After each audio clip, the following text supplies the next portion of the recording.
हाँ जी, वाहिगुरु जी का खालसा वाहिगुरु जी की फतेह। हाँ जी, बिल्कुल ठीक पढ़िया तुसी थंबनेल विच। ਇਹ कोई क्लिकबेट वीडियो नहीं है। ਕਿਸੇ ਨੇ ਸੱਚਮੁੱਚ ਗੁਰੂ ਨਾਨਕ ਪਾਤਸ਼ਾਹ ਤੇ ਕੇਸ ਕਰ ਦਿੱਤਾ ਸੀ। 47 ਤੋਂ ਬਾਅਦ ਪਾਕਿਸਤਾਨ ਦੇ ਸੈਸ਼ਨ ਕੋਰਟ ਤੋਂ ਲੈ ਕੇ ਹਾਈ ਕੋਰਟ ਤੇ ਸੁਪਰੀਮ ਕੋਰਟ ਤੱਕ ਇਹ ਮੁਕੱਦਮਾ ਦਹਾਕਿਆਂ ਤੱਕ ਚੱਲਦਾ ਰਿਹਾ। दरअसल ये सारा मुद्दा उस 757 मुरब्बे यानी कि 19,000 एकड़ जमीन नूं लैके सी जिहदे मालक श्री गुरु नानक पातशाह आप सन। पर एक सधारण परिवार विच जन्मे ते खेतीबाड़ी दी सधारण किरत करन वाले श्री गुरु नानक पातशाह इन्नी वड्डी जायदाद दे मालक किवें बन गए। इस तरह के कई सवाल उठ रहे होंगे तुहाडे मन विच। जाणांगे सब कुछ इस वीडियो विच। पर वीडियो शुरू करन तो पहला जे तुसी सक्सेस दा राह चैनल ते पहली बार आए हो तो चैनल नूं सबसक्राइब करके बैल आइकन प्रेस कर दिओ। सिख इतिहास नाल जुड़े जेड़े विषय बारे भी तुसी सोचदे हो कि तुहानूं सब कुछ पता है, पहला वीडियो उस टॉपिक दा वेखियो, तुहानूं 100 नवीं गल्लां पता लगणगीਆਂ। दरअसल ये सारा मामला समझण लई आपां नूं कई सदियां पिछे जाके पहला इसका पिछोकड़ समझना पऊगा। ਇਹ ਗੱਲ ਹੈ 1295 ਤੋਂ ਲੈ ਕੇ 1315 ਦੇ ਸਮੇਂ ਦੀ, ਜਦੋਂ ਅਲਾਉਦੀਨ ਖਿਲਜੀ ਰਾਜਪੂਤਾਨਾ ਯਾਨੀ ਕਿ ਅੱਜ ਦੇ ਜੈਸਲਮੇਰ ਦੇ ਇਲਾਕੇ ਤੇ ਲਗਾਤਾਰ ਇੱਕ ਤੋਂ ਬਾਅਦ ਇੱਕ ਹਮਲੇ ਕਰ ਰਿਹਾ ਸੀ। ਸੋ ਇਹਨਾਂ ਹਮਲਿਆਂ ਦੇ ਪ੍ਰਭਾਵ ਨਾਲ ਉੱਥੇ ਤਿੰਨ ਤਰ੍ਹਾਂ ਦੇ ਲੋਕ ਸਾਹਮਣੇ ਆਏ। ਪਹਿਲੇ ਜੋ ਡਰ ਦੇ ਮਾਰੇ ਰਾਤੋਂ ਰਾਤ ਇਲਾਕਾ ਛੱਡ ਕੇ ਪਲਾਇਨ ਕਰ ਗਏ। ਦੂਜੇ ਉਹ ਜਿਨ੍ਹਾਂ ਹਮਲਾਵਰ ਦੀ ਈਨ ਮੰਨ ਕੇ ਇਸਲਾਮ ਧਰਮ ਕਬੂਲ ਕਰ ਲਿਆ ਤੇ ਮੁਸਲਮਾਨ ਬਣ ਗਏ। ਤੇ ਤੀਜੇ ਉਹ ਜਿਨ੍ਹਾਂ ਨੂੰ ਆਪਣੀ ਜਾਨ ਨਾਲੋਂ ਆਪਣੀ ਅਣਖ ਵੱਧ ਪਿਆਰੀ ਸੀ, ਜਿਨ੍ਹਾਂ ਖਿਲਜੀ ਦੀ ਬੇਸ਼ੁਮਾਰ ਫੌਜ ਦਾ ਡਟ ਕੇ ਮੁਕਾਬਲਾ ਕੀਤਾ। ਇਹਨਾਂ ਮੁਕਾਬਲਾ ਕਰਨ ਵਾਲਿਆਂ ਵਿੱਚੋਂ ਹੀ ਇੱਕ ਸੀ ਰਾਜਾ ਜੈਸਲ ਰਾਵਲ ਦਾ ਪੁੱਤਰ ਰਾਣਾ ਰਾਏ। ਭੱਟ ਬਈਆਂ ਮੁਤਾਬਕ ਇਹ ਸਾਰੇ ਭੱਟ ਪਰਿਵਾਰ ਦੇ ਵੰਸ਼ਜ ਸਨ। ਜਦੋਂ ਆਪਾਂ ਤਾਰੀਖੇ ਖਿਲਜੀ ਨਾਮਕ ਸਰੋਤ ਦੇ ਵਰਕੇ ਫਰੋਲਦੇ ਹਾਂ ਤਾਂ ਉਹਦੇ ਵਿੱਚ ਅਲਾਉਦੀਨ ਖਿਲਜੀ ਦੇ ਅਵਗੁਣਾਂ ਨੂੰ ਲੋੜੋਂ ਵੱਧ ਵਧਾ ਚੜਾ ਕੇ ਦਿਖਾਇਆ ਗਿਆ ਹੈ। पर हर मनुख की तरह ਉਹਦੇ ਵਿੱਚ ਵੀ ਅਵਗੁਣਾਂ ਦੇ ਨਾਲ ਕੁਝ ਗੁਣ ਵੀ ਸਨ। ਰਾਣਾ ਰਾਏ ਬੜੀ ਬਹਾਦਰੀ ਨਾਲ ਲੜਿਆ, ਪਰ ਅਲਾਉਦੀਨ ਖਿਲਜੀ ਦੀ ਫੌਜੀ ਤਾਕਤ ਤੇ ਜੰਗੀ ਸਾਧਨਾਂ ਦੇ ਸਾਹਮਣੇ ਉਹਦੇ ਕੋਲ ਕੁਝ ਵੀ ਨਹੀਂ ਸੀ। ਇਸ ਲਈ ਉਹ ਬਾਲਾ ਸਮਾਂ ਟਿਕ ਨਾ ਸਕਿਆ ਤੇ ਗ੍ਰਿਫਤਾਰ ਕਰ ਲਿਆ ਗਿਆ। ਹਾਰਨ ਤੋਂ ਬਾਅਦ ਵੀ ਅਲਾਉਦੀਨ ਖਿਲਜੀ ਨੇ ਰਾਣਾ ਰਾਏ ਨੂੰ ਕਤਲ ਨਹੀਂ ਕਰਵਾਇਆ। ਕਹਿੰਦਾ ਰਾਣਾ ਰਾਏ ਤੂੰ ਆਪਣੀ ਮੌਤ ਨੂੰ ਸਪਸ਼ਟ ਸਾਹਮਣੇ ਵੇਖ ਕੇ ਵੀ ਹਾਰ ਨਹੀਂ ਮੰਨੀ ਤੇ ਜ਼ਬਰਦਸਤ ਮੁਕਾਬਲਾ ਕੀਤਾ। तू मेरा दिल जित लिया। जे किते तू इस्लाम कबूल करके मेरा जरनैल बन जावे तो मैं तेनू सुगाता नाल लद देऊंगा। राणा राय कोल भी होर कोई राह नहीं सी बचा, सो ओ इस्लाम कबूल करके मुसलमान बन गया ते अलाउद्दीन खिलजी ने पंजाब दे इलाके विच हजारां मुरब्बे जमीन दे के उसदा घर भर दिता।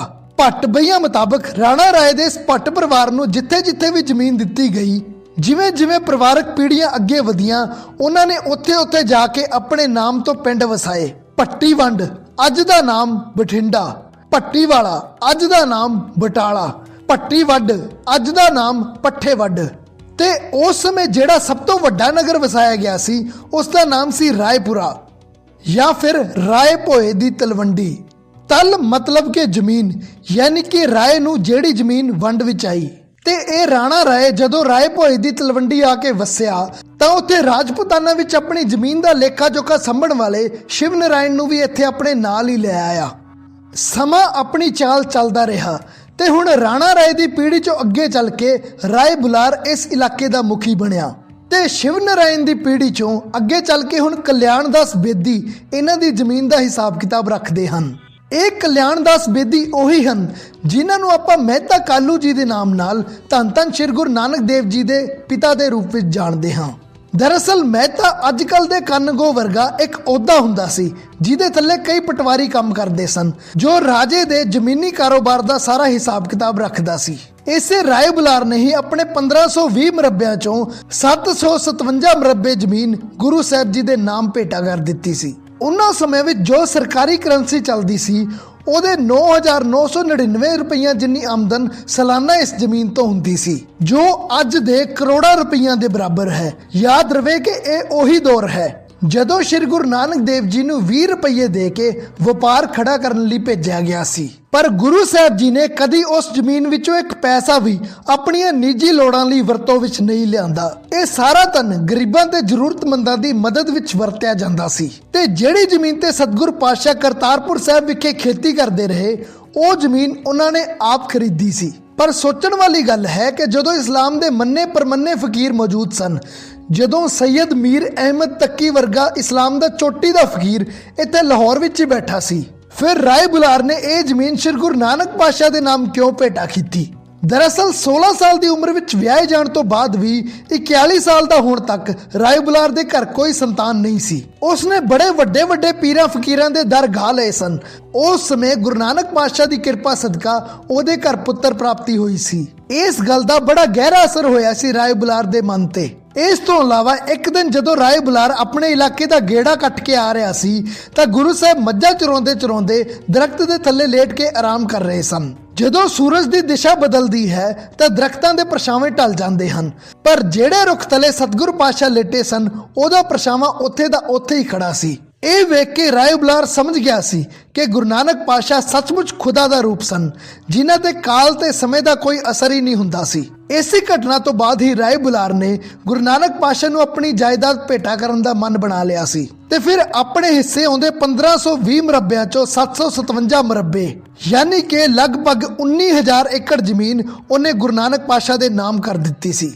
ਅੱਜ ਇਸ ਜ਼ਮੀਨ ਵਿੱਚੋਂ ਇੱਕ ਬਹੁਤ ਛੋਟੇ ਹਿੱਸੇ ਦੀ ਆਮਦਨ ਗੁਰਦੁਆਰਾ ਸ਼੍ਰੀ ਨਨਕਾਣਾ ਸਾਹਿਬ ਦੀ ਕਮੇਟੀ ਨੂੰ ਜਾਂਦੀ ਹੈ। ਬਾਕੀ ਸਾਰੀ ਜ਼ਮੀਨ ਰਾਏ ਬੁਲਾਰ ਦੀ 14ਵੀਂ ਪੀੜ੍ਹੀ ਦੇ ਵੰਸ਼ਜ ਵਾਹੁੰਦੇ ਤੇ ਉਸ ਦੀ ਆਮਦਨ ਸਾਂਭਦੇ ਹਨ। ਇਸੇ ਜ਼ਮੀਨ ਤੇ ਆਪਣਾ ਹੱਕ ਜਤਾਉਂਦਿਆਂ ਰਾਏ ਬੁਲਾਰ ਦੀ 14ਵੀਂ ਪੀੜ੍ਹੀ ਨੇ ਸ਼ੇਖੋਪੁਰਾ ਸੈਸ਼ਨ ਕੋਰਟ ਵਿੱਚ ਮੁਕੱਦਮਾ ਦਾਇਰ ਕੀਤਾ ਸੀ। ਦਲੀਲ ਇਹ ਦਿੱਤੀ ਗਈ ਕਿ ਕਿਸੇ ਸਮੇਂ ਸਾਡੇ ਵਡੇਰੇ ਰਾਏ ਬੁਲਾਰ ਦਾ ਦਿਮਾਗ ਫਿਰ ਗਿਆ ਤੇ ਉਸਨੇ ਸਾਡੀ ਅੱਧੀ ਜਾਇਦਾਦ ਇੱਕ ਫਕੀਰ ਗੁਰੂ ਨਾਨਕ ਦੇ ਨਾਮ ਕਰ ਦਿੱਤੀ ਸੀ, ਪਰ ਲੰਮੇ ਸਮੇਂ ਤੋਂ ਇਸ ਦੀ ਸਾਂਭ ਸੰਭਾਲ ਤਾਂ ਅਸੀਂ ਹੀ ਕਰ ਰਹੇ ਹਾਂ। ਸੋ ਕਾਗਜ਼ਾਂ ਵਿੱਚ ਵੀ ਇਹ ਜ਼ਮੀਨ ਸਾਡੇ ਨਾਮ ਕਰਕੇ ਇਸ ਦਾ ਮਾਲਕਾਨਾ ਹੱਕ ਸਾਨੂੰ ਦੇ ਦਿੱਤਾ ਜਾਵੇ। ਸ਼ੇਖੋਪੁਰਾ ਸੈਸ਼ਨ ਕੋਰਟ ਤੋਂ ਸ਼ੁਰੂ ਹੋਇਆ ਇਹ ਮੁਕੱਦਮਾ ਦਹਾਕਿਆਂ ਤੱਕ ਲਾਹੌਰ ਹਾਈ ਕੋਰਟ ਤੇ ਫਿਰ ਇਸਲਾਮਾਬਾਦ ਸੁਪਰੀਮ ਕੋਰਟ ਤੱਕ ਚੱਲਦਾ ਰਿਹਾ, ਪਰ ਹਰ ਵਾਰ ਇਹ ਫੈਸਲਾ ਪੱਟੀ ਖਾਨਦਾਨ ਦੇ ਉਲਟ ਹੀ ਰਿਹਾ। ਆਖਰਕਾਰ ਇੱਕ ਸਿਆਣੇ ਜੱਜ ਨੇ ਇਹਨਾਂ ਨੂੰ ਸਲਾਹ ਦਿੱਤੀ ਕਿ ਅਗਲੀ ਵਾਰ ਤੁਸੀਂ ਆਪਣੇ ਨਾਲ ਇਲਾਕੇ ਦੇ ਕੁਝ ਮੋਹਤਵਾਰ ਬੰਦੇ ਲੈ ਕੇ ਆਇਓ।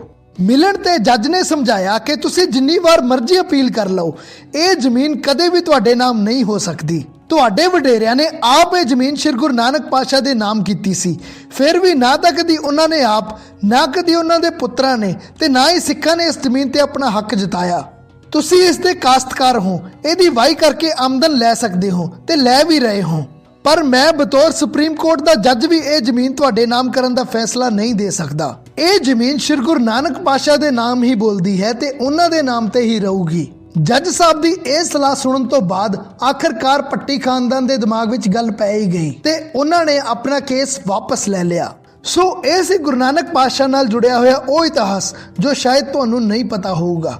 ਵੀਡੀਓ ਪਸੰਦ ਆਇਆ ਤਾਂ ਲਾਈਕ ਕਰਕੇ ਇਸ ਨੂੰ ਅੱਗੇ ਵੱਧ ਤੋਂ ਵੱਧ ਸ਼ੇਅਰ ਜ਼ਰੂਰ ਕਰਿਓ ਤਾਂ ਜੋ ਇਹ ਜਾਣਕਾਰੀ ਸਭ ਤੱਕ ਪਹੁੰਚ ਸਕੇ। ਚੈਨਲ ਨੂੰ ਸਬਸਕ੍ਰਾਈਬ ਤਾਂ ਤੁਸੀਂ ਕਰ ਹੀ ਦਿੱਤਾ ਹੋਣਾ। ਸਾਡਾ ਇੰਸਟਾਗ੍ਰam ਪੇਜ ਵੀ ਤੁਹਾਡੀ ਉਡੀਕ ਕਰ ਰਿਹਾ ਹੈ। ਕਮੈਂਟ ਕਰਕੇ ਦੱਸਿਓ ਕਿ ਅਗਲੇ ਵੀਡੀਓਜ਼ ਤੁਸੀਂ ਕਿਸ ਟੌਪਿਕ ਤੇ ਦੇਖਣਾ ਚਾਹੁੰਦੇ ਹੋ ਤੇ ਹਮੇਸ਼ਾ ਦੀ ਤਰ੍ਹਾਂ ਜਾਣ ਤੋਂ ਪਹਿਲਾਂ ਕਮੈਂਟ ਬਾਕਸ ਵਿੱਚ ਵਾਹਿਗੁਰੂ ਜੀ ਲਿਖ ਕੇ ਆਪਣੀ ਹਾਜ਼ਰੀ ਜ਼ਰੂਰ ਲਵਾ ਦਿਓ। ਵਾਹਿਗੁਰੂ ਜੀ ਕਾ ਖਾਲਸਾ, ਵਾਹਿਗੁਰੂ ਜੀ ਕੀ ਫਤਿਹ।